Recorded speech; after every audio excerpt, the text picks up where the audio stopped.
It's amazing to hear, though, that 20 years ago, how much it changed your life with energy, right? I think it just speaks to how tired you were, right? And that cognitive strain of having to interpret everything and really listen to what a person is saying.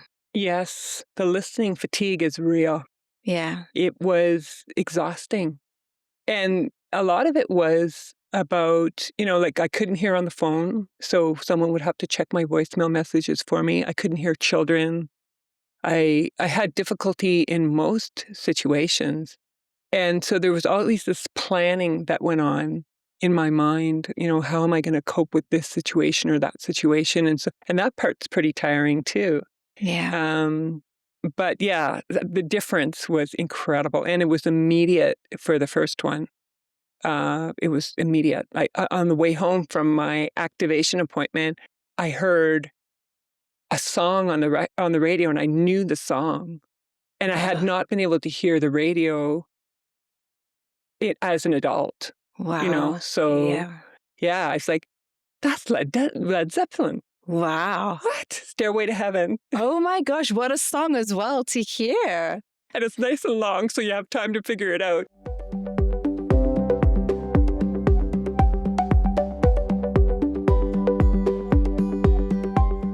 Welcome back to Hear Me Out with Belinda. Today in studio, I welcome my friend and audiologist, Sandra. Welcome, Sandra. Thank you. It's great to be here. Well, I'm glad you could join us today, and I know that you have a new company called HEARa.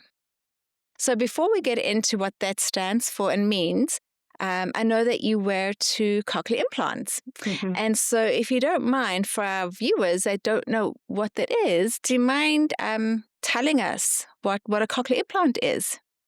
Of course. So cochlear implants are for people who can't get benefit from hearing aids. So the hearing loss is typically severe to profound, and word recognition ability, it has to be poor. And then the cochlear implant bypasses the part of the ear that is damaged, the hair cells in the cochlea. So the cochlear implant stimulates the hearing nerve directly. So it's electrical stimulation, and that's fundamentally different from natural hearing, but has made a huge difference in my life. And how long have you had the cochlear implants for? The first one I got 20 years ago, Okay. and at the time, and still, they're only giving adults 1 cochlear implant. For children, they give them 2. But just because of funding practicalities, I got 1 cochlear implant, and it changed my life 20 years ago. And so much so that I found I had a lot more energy, and I ended up going back to school, and I got my doctorate in audiology because I was so fired up about how great the technology was. And then I got the second one a year ago. A year ago? A year ago, yeah. Okay. And so just to talk through that a little bit. So you said, cochlear implants is when hearing aids are not enough because of what we call word recognition. So once again, just going back to our listeners who are maybe new to hearing aids or don't know what that is, that's the clarity, right? That's the interpretation of words and hearing the different sounds so that you can put that word together, not guess, right? Not guess at the puzzle piece of what a person is saying, right? And so for people with good word recognition, hearing aids, they do amazing, right? Because this is amplifying the sounds for them. But when you have poor word recognition, it's hard because you're amplifying noise and words, but it's not clear, right? That's what a lot of people say, like, it's not clear. I can hear louder, I can hear more things, but it's not clear. And so that's when, they get referred for the cochlear implants, right? Yeah.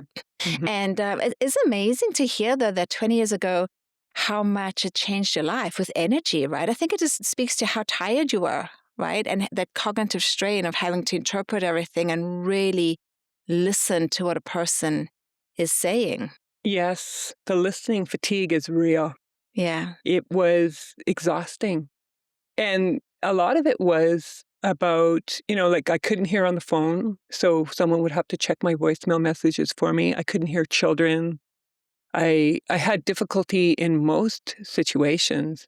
And so there was always this planning that went on in my mind, how am I going to cope with this situation or that situation? And that part's pretty tiring too. Yeah. But yeah, the difference was incredible. And it was immediate for the first one. It was immediate.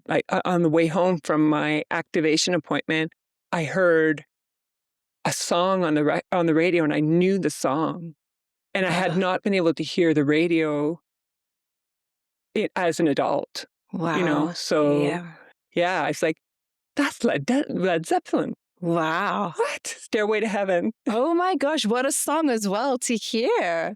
And it's nice and long, so you have time to figure it out. Yes. But yeah, it was so exciting. So were you born with a hearing loss? I was not. I was born with normal hearing. Okay. But I got my first pair of hearing aids in preschool. In preschool? And I had a mild hearing loss.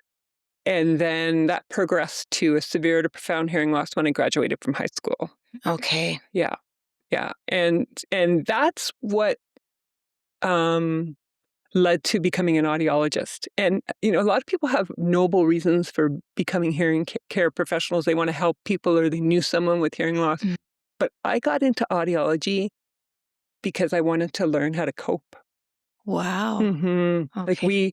The fact that I'd lost something really important was never explicitly discussed in my family. And we were just trying to figure it out. But there were a lot of gaps in my advocacy, for example.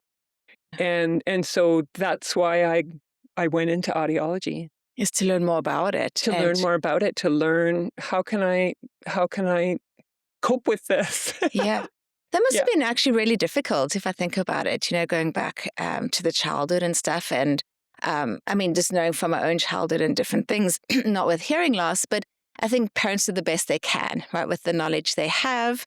But that doesn't necessarily mean the child gets the support that they need, And I think that is difficult. And then, like you said, later enough with the anxiety of planning everything. Are you going to be able to hear? Are you going to be able to cope? Are you going to be able to respond? It's things that a person with normal hearing, or even a person that's well treated with hearing aids, doesn't even necessarily deal with or know that that's real for somebody else. So I think that when people say, like, we're all in the same boat. Well, when someone with hearing loss, there's definitely different boats. There's a luxury yacht and there's like a leaky, canoe, right? There's different stages of everything and different understanding. Not everybody has the same hearing. Right. Yeah. Yeah, that's a very important point. Yes. Yeah. And cochlear implants are very different from hearing aids. And then each person has their own journey. Yeah. Yeah. And I think the other thing on cochlear implants is without the implant on, there's no hearing, right? Because as far as I know, they do sever the nerves. So there's no hearing without the implant. That's one of the big risk factors I think people are sometimes warned about. Yeah. So they don't sever the nerve of hearing. It's the hair cells that get wiped out. Okay. So when they put the electrode array into the cochlea, they basically just wipe out what you have. Okay. So you can't go back to wearing the hearing aid. Yeah. That's why they only give cochlear implants to people who have nothing to lose. Right. You have to be on the very severe to profound word recognition, right? Because even with the severe to profound hearing loss, if you've got good word recognition, you don't necessarily need the cochlear implant. Yeah. You would not be a candidate. Yeah. So that brings us into your passion, right? Which is the auditory rehabilitation part and HEARa. So what does HEARa stand for? It stands for Hearing Education and Rehabilitation for Adults. Okay. And so what does that mean? How do you help adults? Well, I like to put it as hearing rehabilitation before and after getting hearing devices. Okay. Yeah. So once again, not everybody will need it, but those that are not as severe, where needing a cochlear implant, but not having those accent word recognition scores where there's a bit of a gap, those would be the ideal candidates for you to help them with the auditory rehabilitation part. Well, that's very much my typical client. I also see people who are not ready for hearing aids yet. Okay. And then people who have hearing aids but would like to hear better with them. Okay. They want to improve their outcomes with their hearing aids. And yeah, it's just people who are wondering if there's more that can be done. And really, what excites me is these are things that people can do for themselves. So through their own efforts, they Okay. can hear better. So the technology part is very important, and it's been huge in my life. And then once the technology is all taken care of, or if you're not ready for technology yet, then what else can be done, Right. right? So sort of taking control, right? How can I control things? What can I do to help? I can wear these, but what else am I able to do? And so that's where, and then is it like a 12-week course that you offer, or how does it work? Well, there's three kind of prongs to it. The most important um, tool that I use is auditory training. Okay. And so it's with an app on your phone. You can download an app on your phone, and it's distributed by Neurotone. It's called LACE AI, and LACE stands for Listening and Communication Enhancement. And that is a program that helps people to hear better in noisy situations. So you actually train your brain to hear better in more adverse listening conditions. Okay. So speech and noise, and then rapid speech as well. Because sometimes when people speak quickly, if you're trying to fill in the gaps, that can make it quite difficult because the conversation keeps going. Well, you're back there trying to fill in the gaps of what was said. Said. And working memory as well. So working memory has a close relationship with our ability to hear in noise. People who have a stronger working memory capacity hear better in noise. So this program was specifically designed for adults with hearing loss. And it was designed by two audiologists at the University of California. And they were actually approached by the sound engineer from the Grateful Dead. And he had just gotten hearing aids. And he's like, can't we do better than this? Like, let's make a hearing aid. And they're thinking, well, no, what we could do is develop a program to help people train their brain to adapt and to learn to hear better in noise. Noise. Okay. Yeah. So that, yeah, I think that's very exciting, right? So for those that need it, they can take control. They can have it on an app in their home. Mm-hmm. You're there to guide them or check in with them, Right. and then they can measure their success, by going out to their favorite restaurant with their family, right? Mm-hmm. Mm-hmm. That's the whole point, is to have that real world benefit. Right. But the interesting thing is, in the real world, there's a lot of sound, but it's not designed to train your brain. I can't ask people, especially when I first, for example, for me, when I got the new cochlear implant last year, they wanted me to wear that one on its own as much as possible. But I couldn't ask people, okay, talk at the volume and the pace that I need for my auditory training needs. And that's the case for most people. The world won't slow down or talk louder so that you can train your brain to be able to withstand noise and fast processing time. So this way, the program meets you where you are now, and then the idea is to give your brain that opportunity to practice neuroplasticity. Yeah. And that will happen with repeated exposure. And so it's always right around your threshold level for the task. And I recommend 12 hours of training. Okay. So it's lifetime access, though. Okay. So, but 12 hours. Each session is about 15 minutes. So that's 48 days. Okay. Yeah. So But 15 minutes is not too bad. no, Yeah. it's not all that long. Some people say especially in the beginning, they're quite tired. Yeah. Which after training, which is good because it means that they're really working hard, and you want to kind of maximize the time you spend training. Like if it's really easy, then your brain's probably not learning anything about hearing in noise. Yes. So it should be difficult, but not impossible. Yeah. And then it keeps getting harder as you improve. Yeah. So I can see on my end, okay, what was their SNR loss, which is how much louder do they need the signal to be than the noise. Yeah. And then I can see it dropping where they don't need the signal to be as Loud. that loud in order to hear. They can withstand higher levels of background noise. Right. And so that's incredible to watch. Yeah. And still follow the conversation, right? They can participate not just in a quiet room, but in that restaurant with their family or their friend Right. group. Yeah. Because Right. that's what it's all about, is being engaged. That's what it is. Because if it's too difficult, then people, they stop engaging. Yeah. And when you stop engaging, that's it. Yeah. You've lost that thread, and it's really hard to enter back in again. Yeah. Yeah. And then I think that builds on, once again, what we know now, that isolation, that depression, and all those other things. And going back to, I think, just touching on, we don't hear with our ears. I think that's the biggest thing, is breaking through those barriers, because I still see it every day in the clinic where people think we hear with our ears, right? But they don't understand the importance that we hear with our brain. Our brain interprets everything exactly like you're saying. You're training your brain to hear in noise again. You're not training your ears, right? You're training your brain, and that's the important part. Yes. Yeah. Yes. Yes. And neuroplasticity means that our ability isn't fixed. Yeah. So you could never say about yourself, I can't hear when it gets noisy. Well, that's not a fixed ability. You can change that. Yeah. Right. And so that is empowering to be able to take that active role in your own rehabilitation. That's very empowering. And then the other component to my business, HEARa, is lip reading instruction. So learning to make use of all the visual cues that are available.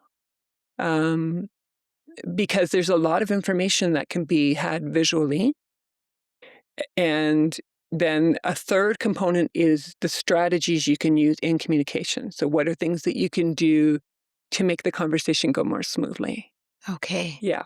Because there's a lot of sounds in the English language that we take for granted, but that if somebody's lip reading, it would look like the same sound, right? Yeah. So that's what you're helping them sort of navigate, looking for the cues as to what sound is actually forming the word, right? Right. And so I start with some theory. So I actually decided to put that part on YouTube. And so that's free for anyone. It's about an hour and a half of theory and practice. And it really talks about, like you said, the sounds that look the same, we group them together, and then we learn how to substitute one for the other if the first thing you see just doesn't make sense. Yeah. And so just doing some drills with that, and then which groups those are, and then the importance of the communication strategies too. Because if you do miss something, there are really important ways to ask for clarification. So a lot of people, when they ask people to repeat, they'll say, what? Or pardon. And that's really not all that informative for the other person, because you don't know what part I've heard. Yes. Right? So if I say, I got the first part about, not being able to find a parking spot, but what did you say after that? And so then that way I'm trying, and then you can just drill into the part that I didn't hear. Yeah. So then it's a two-way street. I'm trying, you're trying. Yeah. Versus sometimes it feels like some significant others feel like they're always trying, or the person with hearing loss feels like they're always trying. But it's a two-way street. Do you find that people mention that? I was actually going to say, yes, that's one of those light bulb moments, right? Where people say, I always say what, or my spouse always says what, why can't they hear? Why aren't they actively listening? And I think that's very important, is to go back and say, I heard this.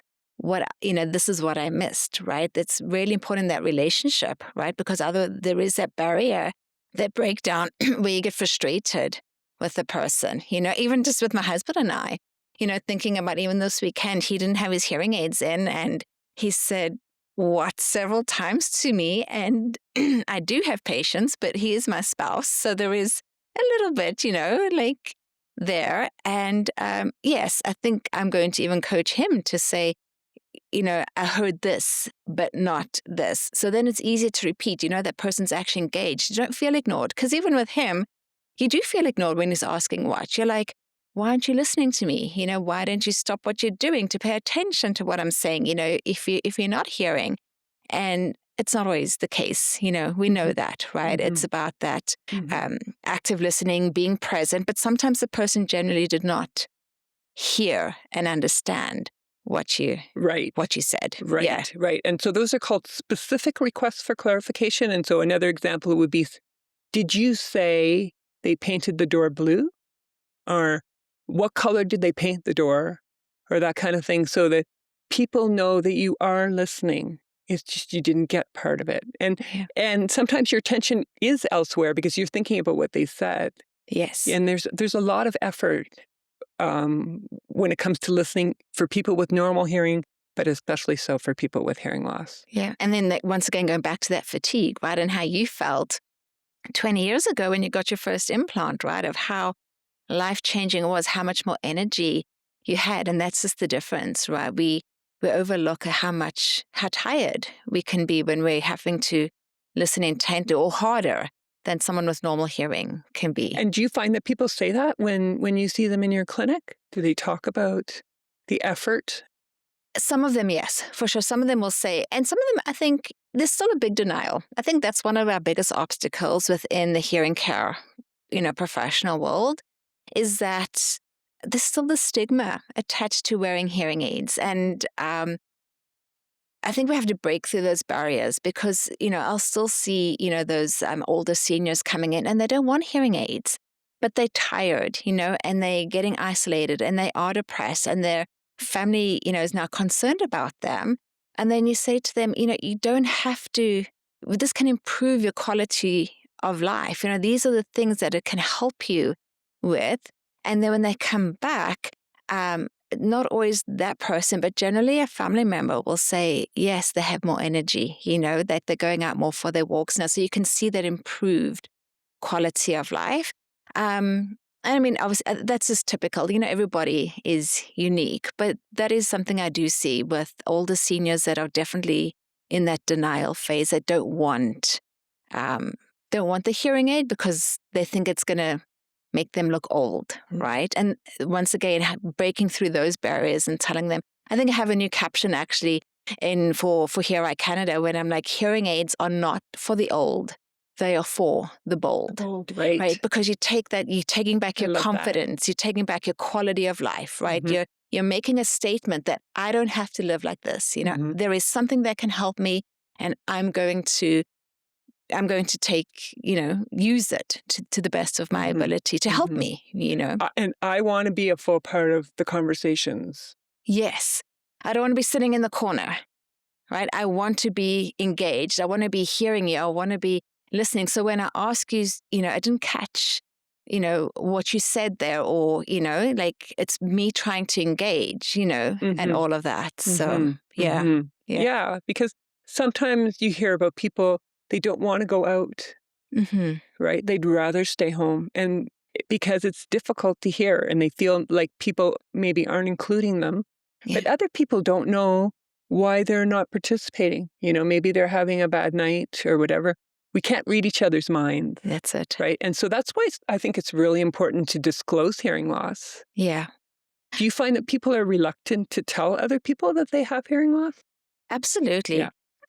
I mean, I think there's a new generation of people coming out there where they are bolder and saying, I have a hearing loss, please repeat, or I'm not afraid, or they want the bright colors of hearing aids again so that they, stand out so that people know that they are hearing impaired. But we still have that other group that is a large group that wants everything to be discreet and they don't want other people to know. But I do find it's like it's that invisible disability. People with hearing loss are expected to perform in conversation all the time with this invisible disability that's not really always acknowledged. Yeah. But I think you can make it easier for yourself if you tell other people about the hearing loss and say, sometimes I miss things. So if I do, this is why. Yes. And I'm really, and the thing is, it's important for me that I'm really interested in what you have to say. Yes. I want to get all of it. Yeah. Versus if I don't tell you because I don't want you to know, you have no idea why I'm not engaging, Exactly. right? You might Yeah. think I'm not interested. Yeah, or you're tired or something, Moody? moody, Yeah. Yeah. And that happens in families, right? Where Yes. the people see that the person is not engaged anymore. Mm-hmm. And it can be hard to get back in. What can we do about this? And it is a two-way street. Yeah. They need to be brought in, for example, giving them context, Yeah. saying, we're talking about this. Yes. And then, and do you remember when, and bringing them back in again. Yeah. Yeah. Because otherwise I think there is a breakdown in relationship, right? Like that's what it's all about. That's really what life is about, isn't it? It's about our relationships with other people, and it's not being alone in quiet, right? I mean, sometimes that's good to, to sit alone in quiet, but really we social beings. We need to have that interaction with others. So and others need to have that interaction with us as well. Like the people will miss you. Exactly. Yeah, you're important. If you withdraw. Yeah, you're important, you know. And, and another thing that can happen between couples is they start to not watch movies together anymore. Yes. Right? Because the TV is too loud. Where maybe at the beginning, when they first met each other, they used to love watching movies together. Yeah. Or binging on a series. And now they're watching TV or movies in different spaces in the house. Yeah. And that is just so fixable. It's so fixable because, you could sit together on the couch again. You could have that connection, that moment together. And it is fixable. That's the whole thing, is there's technology and there is the auditory rehabilitation, right, to help with all the things so people can take back their life and their connections and everything. I think that's really the message for today, is that don't live in more and more silence or anger, or I don't know what the word would be, but be bold, take control of your hearing. Again, there's help available to you. Yeah. And really what I've tried to do too is help people know where to put their time and effort. Because that was kind of what I struggled with when I was learning how to cope, is like, what can I do? And so like, these are the areas where I think you should put your effort. Yes. Like this auditory training program, lip reading is very helpful. Communication strategies are important, that kind of thing. So you don't have to reinvent the wheel. You don't have to. No, there is help available out there. If you don't mind, Sandra, if we go back just to your cochlear implant, because that is something when when I'm reading a person's word recognition scores, and they do have very low scores, and I'm thinking, have you ever been recommended to the cochlear implant team? Is it something I can recommend you go to? Excuse me, I'm losing my voice here. There's a lot of fear, I would say, involved in that, because they know that they're going to lose their hearing. If you had to speak directly to them and say, just go for the interview, go listen to what they had to say, is that something you would encourage because it's been so life-changing for you? I do, because if you go through first you need to go through the evaluation and find out if you are a candidate. Yes. Right. Yeah. So have the imaging done. Make sure your nerve is for most people, the nerve of hearing is fine. To get the CT scan done, talk to the audiologist and the surgeon about what it involves. Get your questions answered. And then if you feel at that point that you don't want to, having all this information, that's okay. Yeah, that's okay. And you can change your mind. Yeah. So you'll need another appointment, but that's okay. That's okay. Yeah. But get all the information that you need to make an informed decision. Yeah. Yeah. Like, for example, some people, the idea of surgery, is, well, that's a bit scary, but I mean, they put you under, so you don't feel a thing. And it's incredible how you can just wake up and think, okay, like 2 hours just passed. Right. Yeah. And I wasn't awake for that. I didn't feel anything, nothing. And is it just a day surgery? It is. It's a day you surgery. Go home, okay. Yeah. So I was home for lunch with my last one. my teeth were sore. Like they probably prop your jaw somehow or Okay. something. But yeah, and I took about a week off of work. Okay. I had quite a bit of tinnitus at first, and then that resolved. But yeah, you kind of feel like you've had surgery. Yeah. But wow, it's worth it. Yeah. And how long Totally worth from the it. surgery date when they actually activate it? About a month later. About a month later. Yeah, so you got Okay. the swelling has to go down. Yeah. Just give it some time to heal. Yeah. And then you go to your activation An appointment, and that's where you get the external parts. Yeah. And they switch it on, and then some people start fairly soft, and then they get louder over time. So. Yeah. And that's the day of the magic, right? I think I've seen some YouTube videos actually of babies getting their first cochlear implant, and you see them smile and giggle when they hear their mama's voice, for the first time. And I think probably for an adult, it's very similar, that experience hearing Led Zeppelin, right? That's that moment, right, of joy and in excitement. Hearing. Yeah. Now I have something I can work with. That's how I felt. Exactly. Yeah. That's beautiful. Thank you so much for coming on the show today and sharing that story with me. Is there anything else you wanted to let our viewers know before we close off for this morning? Yeah, I just want people to know that through their own efforts, they can hear better.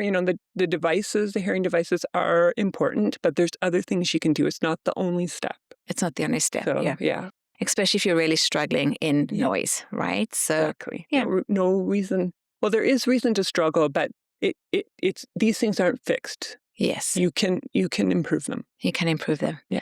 Thank you once again for coming on and for chatting with me this morning. Thank you. Thank you very much.